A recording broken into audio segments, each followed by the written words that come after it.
அருகே இருப்பதனால் இரவுக்கு தெரியாத பகலுக்கு புரியாத பொழுதொன்று நீ காட்டினாய்.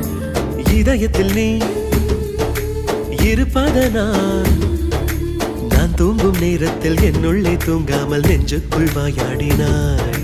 கண்ணாடி நீ கடிகாரம் நான் உன்னுள்ளே ஓடோடி வாழ்வேன். காதல் எனும் கடுதாசினி என்றென்றும் அன்புடன் நான்.